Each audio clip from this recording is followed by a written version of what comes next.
Boa, rapaziada. Tudo certinho aí, senhoras e senhores? Namoro gato? Tudo bom? Bom. Vamos lá então, meu chapa. É o seguinte, hoje a gente vai falar sobre a Guerra do Paraguai, hein? O maior conflito que ocorreu aqui na América do Sul entre os países, né? Guerra interessante e que transforma a história política do Brasil, transforma a história política e social do Paraguai e, consequentemente, também dá uma mudada na história da Argentina e do Uruguai. Então vocês estão vendo aí que tá todo mundo se envolvendo, certo? E foi o maior conflito também que Dom Pedro II se envolve, certo? Do Brasil tinha uma política externa bastante complicada naquela época, mas vamos devagar, certo? Aí, não esquece de colocar seu nome, sobrenome e a sua turma nos comentários do Facebrax, firmão? E é nóis que tá. Se liga que hoje eu vou tentar ser rápido. Cara, será que dá? Bom, se liga. Então a gente está falando aqui sobre o segundo reinado, certo? Dom Pedro II governando, ele chega, através do golpe da maioridade, os liberais colocam ele, mas ele já vai, como eu disse, ele vai adquirindo experiência, já vai tomando controle do seu governo. Ele, durante o segundo reinado, há uma mudança econômica e social muito grande, o café é introduzido, a Inglaterra começa a pressionar o fim da escravidão aqui no Brasil, para conseguir vender as suas mercadorias de forma mais volumosa, beleza? Mas agora a gente vai parar um pouquinho de falar dessa questão do governo e vamos entrar nesse fato da Guerra do Paraguai, beleza? A Guerra do Paraguai foi uma guerra que ocorreu entre 1864 até 1870, então durou 6 anos praticamente, beleza? E deixou consequências gravíssimas na América do Sul, mas talvez a principal consequência foi a morte. De alguns estudos falam em 25 mil, outros falam em 100 mil. Muita coisa, beleza? Para a época era muita coisa. Pra você ter ideia, ó, pega seu livrinho aí, pega seu livrinho, dá uma pausa no vídeo depois e abre aí na página 192, na verdade na página 194, e dá uma olhada no gráfico que tem aí, no quadro que tem aí sobre os exércitos quando a guerra começou em 1864. Olha quantos soldados tinha o exército paraguaio. 77 mil soldados, é isso? É isso. 77 mil soldados. Então pensa, a guerra matou, de acordo com o cara mais pessimista nas pesquisas, quase mais do que o exército paraguaio inteiro da época, beleza? Então a cena é tensa. Bom, vamos lá. A Guerra do Paraguai ela vai ocorrer entre dois grupos, beleza? De um lado eu vou ter o Paraguai sozinho, lutando contra 3 países: Argentina, Uruguai e Brasil. Então Argentina, Uruguai e Brasil vão se juntar, vão formar uma aliança em 1865. Eles assinam um acordo e formam a Tríplice Aliança. Tríplice, 3, certo? Então, uma aliança de 3 países, beleza? Essa Tríplice Aliança vai combater o Paraguai. Então, o Paraguai sozinho vai encarar esses 3. Deixa aberto aí na página 193 que eu vou usar esse pequeno mapa aí pra gente deixar algumas coisas claras, beleza? Dá uma olhada aí nesse pequeno mapa. Ele é uma parte da América do Sul, beleza? De rosa você tem a Argentina hoje, de laranja o Uruguai atual, de amarelo o Paraguai de hoje e de verde o Brasil, o território do sul do Brasil ali, firmeza? Vai pegar um pouquinho do sudeste também, centro-oeste, beleza? Essa guerra ela vai ter alguns motivadores, ela vai ocorrer por alguns motivos, beleza? Primeiro, a questão dos rios. Se você olhar ali no Uruguai, ali embaixo do Uruguai, entre o Uruguai e a Argentina de rosa, você está vendo ali que tem um barato chamado Rio Prata. Se você continuar subindo, você vai ver ali que tem um rio chamado Rio Uruguai. Ao lado do Rio Uruguai, você tem um outro rio, Rio Paraná. E um pouquinho mais para cima, no meio do Paraguai, tem o Rio Paraguai. Aí você fala, pra que tanto rio? Eu nem gosto de pescar. Não é isso não, cabeção. O barato é diferente. Esses rios, eles escoavam a produção. Se você olhar esses rios, eles vão formando um caminho. Então, as mercadorias que eram produzidas por esses países por onde esses rios passavam, elas eram transportadas, são rios navegáveis. Ao mesmo tempo, as mercadorias que chegavam da Europa, elas entravam por esses rios. Então, esses rios, economicamente falando, eram muito importantes, firmão? Então, quem tivesse o controle desses rios, quem pudesse navegar tranquilamente por esses rios, teria sua economia ativa, conseguiria mandar suas mercadorias para a Europa, para chegar no oceano, e também trazer as mercadorias que vinham da Europa. Firmeza? Claro que ali, ó, você tá escrito aí Oceano Atlântico, então esses rios levavam para o Oceano Atlântico. Só que se você reparar, irmão, o Paraguai, ele não tem saída para o mar, né? O Paraguai está aí, ó, encaixotado entre Brasil, Uruguai e Argentina. E esse era um dos problemas. O Paraguai precisava de uma saída para o mar para conseguir escoar sua produção. E o Paraguai dos anos de 1860 era um Paraguai desenvolvido economicamente, tinha uma indústria forte comparado aos outros países. O Paraguai, por exemplo, pouco comprava da Inglaterra, enquanto o Brasil não tinha nem indústria. O Brasil comprava tudo que era industrializado, o Brasil comprava no Paraguai. Opa, falei besteira. Tudo que o Brasil comprava industrializado era da Inglaterra. Firmeza? Muita droga. Bom, volta aqui. Também havia um problema dos fazendeiros, tanto do lado paraguaio, quanto do lado brasileiro, quanto do lado uruguaio ou do lado argentino, que não respeitavam as fronteiras, certo? Até porque é mais difícil, né? Então, ora os fazendeiros argentinos invadiam o território brasileiro, ou o território uruguaio, ou o território paraguaio.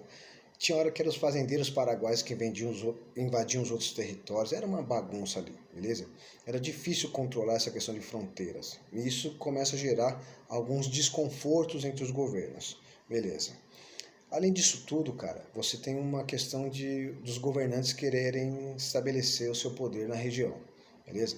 Dom Pedro II era o rei do país com a maior extensão territorial da América do Sul. Era grande pra caramba o Brasil. Só que Solano Lopes, que era o governante paraguaio, ele vinha numa ascensão política, ele vinha crescendo sua importância, tinha uma autoestima elevada também, vamos dizer assim, e ele começa a querer mostrar que o Paraguai é forte, que o governo dele é forte, beleza? Ao mesmo tempo, vou ter a Argentina que está se formando como país, então a Argentina tem medo de ser incorporada por outros países, de ser controlada, e o Uruguai também. A Argentina, inclusive, tinha uma briga. Como ela está se formando como país, havia uma briga entre dois grupos. Um grupo apoiado pelo brasileiro, outro grupo apoiado pelo paraguaio. No Uruguai, a mesma coisa. Tinha um grupo apoiado pelo brasileiro e outro grupo apoiado pelos paraguaios. Beleza? Então você está percebendo que é uma briga também de poder, de quem tem mais influência na América do Sul. Beleza? O Brasil, naquela época, de Dom Pedro II, apesar de Dom Pedro II ser um cara considerado um bom político para a sua época, ele tinha um modo de operação bastante complicado. Se por acaso um país vizinho fosse governado por alguém que ele não concordava, que não era seu aliado, o Brasil tinha como política externa a intervenção, quer dizer, ele mandava invadir. Ele invadiu, por exemplo, a Argentina para tirar um governante, ele invadiu o Uruguai para tirar outro governante, beleza? E é o que vai acontecer, por exemplo, no Paraguai. Era preciso tirar o governador Solano Lopes, do presidente Solano Lopes do Paraguai, porque era contra os interesses do Brasil, beleza? Bom, vamos lá. O Paraguai do Solano Lopes, ele precisa de uma saída até o mar, beleza? Olha aí o Paraguai na página 193. Não tem. Então, o Solano Lopes, politicamente, ele vai se aliar ao Uruguai, olha ali, a um grupo do Uruguai e a um grupo da Argentina também, beleza? Para eles conseguirem o quê? Eles pensavam, então, Solano Lopes do Paraguai, junto com um grupo do Uruguai e outro grupo da Argentina, iam tomar um território, juntar esses três territórios, uma parte da Argentina, uma parte do Uruguai, para conseguir formar um país que saísse do Paraguai e chegasse até o Oceano Atlântico, beleza? Beleza. Só que Não é tão simples, né? O Solano Lopes, os aliados do Solano Lopes na Argentina e no Uruguai perdem o poder. Eles não conseguem controlar os seus países. Muito por causa da influência do Brasil. O Brasil, Dom Pedro II, manda invadir os países Argentina e Uruguai para conseguir colocar os seus aliados no poder. E aí, os planos do Solano Lopes, do Paraguai, de fazer um país que saísse do seu país, né, do Paraguai, e chegasse até o Uruguai, formando um país só, ou tendo aliados para conseguir chegar até o oceano, não dão certo. Beleza? Então o Solano Lopes vê os seus planos de conseguir uma saída até o mar para conseguir fazer comércio com a Europa de forma livre, seus planos são frustrados, beleza? E aí é grave. Né? Aí o Solano Lopes, não contente com isso, ele vai então resolver tentar forçar o Brasil a rever os seus conceitos. O Brasil ele tinha invadido o Uruguai e colocado um aliado de Dom Pedro II no poder, beleza? Só que quem governava o Uruguai antes da invasão brasileira era um aliado do Paraguai, do Solano Lopes. Aí o Solano Lopes fica mordido, fala: olha, tiraram um camarada meu do governo para colocar um camarada do brasileiro? Ah, é? Ele então, na hora que está passando um navio no Rio da Prata ali, ele manda prender. Ele prende o navio. Aí os paraguaios prendem o navio brasileiro. E ao mesmo tempo ele manda invadir o Mato Grosso do Sul. Então, um navio brasileiro foi apreendido e uma parte do território brasileiro foi invadido pelos paraguaios. Uma parte do território argentino foi invadido pelos paraguaios. Vixe, aí a cena ficou tensa. Aí, Dom Pedro II e o Paraguai, né, o Solano Lopes do Paraguai e Dom Pedro II do Brasil, declaram guerra um ao outro. Firmeza? E aí o pau vai começar a comer solto. E o Brasil, junto com o Uruguai e a Argentina, entram na guerra encarando o Paraguai sozinho. Só que o Paraguai estava muito, muito melhor. Olha aí, por exemplo, na página 194, de novo, por favor, o quadro. Se você olhar, olha a quantidade de soldados que tinha o Paraguai. 77 mil. Se juntar todos, Argentina, Brasil e Uruguai, irmão, dá no máximo 28 mil soldados. Os exércitos brasileiros, Argentina e Uruguai juntos, não davam nem metade do que o Paraguai tinha como exército. O Paraguai tinha se preparado para isso, firmeza? Para essa expansão. Solano Lopes ele tinha sim planos de expandir e controlar uma região. Ixi, mano. A guerra é declarada. No começo, na primeira fase da guerra, o Paraguai começa a dar pau atrás de pau em cima da Tríplice Aliança. Argentinos, uruguaios e brasileiros juntos não estavam aguentando, beleza? Aí o governo brasileiro, Dom Pedro II, recorre à Inglaterra. A Inglaterra ela vai ajudar com dinheiro, vai emprestar dinheiro, vai vender armas para pagar fiadão depois, firmeza? Põe na caderneta aí, e com treinamento militar. Com isso, então, alguns senhores ingleses vêm para cá para analisar, para tentar ajudar o exército brasileiro a não passar por essa vergonha de tomar um pau, de 3 contra 1 e tomar um pau do Paraguai. E aí uma das coisas que os ingleses dizem é o seguinte: o exército brasileiro é muito pequeno, é preciso ter mais gente. E aí o governo então começa a convocar pessoas para entrar no exército. Só tem um probleminha. Ser militar, andar na farda, porra, os donos da fazenda queriam ver seus filhos, todo mundo de farda do exército, ó, cabuloso, bonito. Só que é bom você ver seu filho de farda, pelo menos para os fazendeiros, quando eles estão dentro de um quartel treinando. Agora, ir para a guerra, aí não. Isso vai acontecer. Quando o exército brasileiro começa a convocar, os fazendeiros praticamente se recusam a mandar os seus filhos, netos, tios, irmãos, primos para a guerra. Não, lá as pessoas morrem de verdade, você é louco. Eu gosto de ser militar aqui dentro do quartel. E aí, qual que é a saída? Os fazendeiros, então, a elite econômica, os donos de terra, fazem uma negociação com o governo brasileiro. Ao invés de mandar filhos, parentes, vou mandar escravos. Mandam escravos em troca dos filhos, beleza? Só que aí você pensa, e o escravo vai lá guerrear pro Brasil? Era escravo e agora vai lá lutar, pegar em arma, morrer? Não vai dar certo.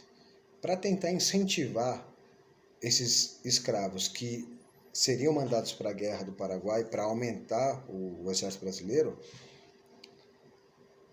o governo brasileiro de Dom Pedro II prometeu a esses escravos que entrassem no exército, que fossem mandados para a guerra, que se eles voltassem vivos, eles teriam sua liberdade.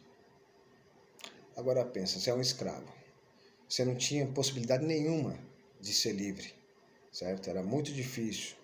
Eu até tinha possibilidade, sim, eu falei besteira. Até tinha possibilidade, mas era muito difícil. Você ia morrer provavelmente trabalhando. Aí você recebe essa proposta de ir para a guerra e se voltar vivo, você vai ser livre. Novo. Se a guerra demorar pouco, vai ser novo. Você volta novo. Irmão, esses caras vão para a guerra. Esses ex-escravos vão para a guerra, vão morder na nuca, tiozão. Eles vão descer na piroleta, dando cambota, dando tiro, Hadouken, tac-tac-tugen. Os caras vão lutar que nem gigantes. E os militares não escravos, né? Que nunca foram escravos, brancos então, que viram esses caras lutando, falando, nossa, esses caras amam o Brasil demais, olha como eles estão lutando. Mas na verdade o problema, a luta dos escravos era outra, era pela sua liberdade.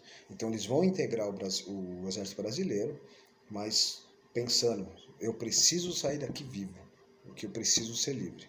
E isso vai mudar pelo menos a cabeça de alguns militares, porque eles vão ver esses caras lutando e falar, nossa, meu, esses caras são muito corajosos. Então, muita gente que fez parte da Guerra do Paraguai e que não ligava para essa questão da escravidão, volta falando, oh, não é justo esses caras serem escravizados, certo? Bom, a guerra vai ocorrer, o exército brasileiro vai conseguir se organizar, vai liderar o avanço, e aí o Paraguai começa a tomar couro, pau, a Marinha Brasileira se organiza também, é muito importante a Marinha Brasileira, na Batalha do Riachuelo ela domina ali a parte sul do Rio da Prata, e aí nós vamos ter a vitória da Tríplice Aliança. A Guerra do Paraguai ela vai avançar para a vitória dos aliados, tudo bem? O Solano Lopes ele não aguenta sozinho. Aí aparecem algumas coisas. Duque de Caxias é um cara que vai liderar essa virada de jogo, e o Conde d'Água também vai ser um militar famosinho. O Duque de Caxias pela virada, né, porque o Brasil começa a avançar sobre o Paraguai quando ele estava chefiando o exército, e o Conde Deu, ele vai ser lembrado pelas atrocidades que foram feitas, né, porque já estava no final da guerra, durante o comando dele, por exemplo, que o exército paraguaio foi formado por crianças entre 10 e 12 anos. Ele manda as crianças, claro, não tinham força física nem para empunhar uma arma direito. As crianças vão ser cercadas em um canavial, e o Conde D manda pôr fogo no canavial. As crianças que não morreram queimadas e que tentaram fugir eram baleadas, beleza? E depois que as crianças foram mortas nessa batalha aí, na Batalha das Crianças, as mães saíram para recolher os corpos das crianças carbonizadas ou baleadas, beleza? Aí você fala, professor, mas é guerra, as mães mandaram os filhos. Tá todo mundo errado. Isso não justifica nada o que foi feito com as crianças, beleza? Tá. Bom, a Guerra do Paraguai então foi vencida pela Tríplice Aliança.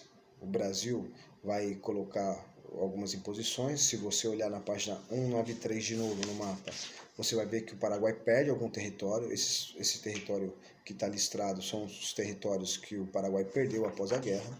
Só que não foi só isso, né? Na verdade, uma guerra ninguém está ganhando. O Brasil sai quebrado, devendo até as cuecas, beleza? Devendo dinheiro para a Inglaterra até umas horas, para os brancos americanos também, beleza? Argentina e Uruguai, putz, quebrado também. Morreu gente, precisou de dinheiro. O Paraguai sai destroçado.